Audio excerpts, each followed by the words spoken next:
Hello everyone. Today we talk about how to fix the app of HiTv. We will go to settings, then we click on apps.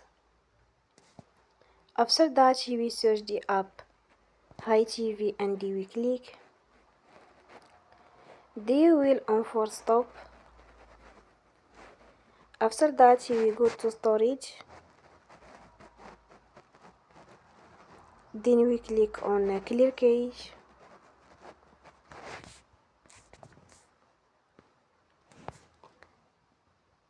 In the end, turn off your phone and you will recharge your phone again.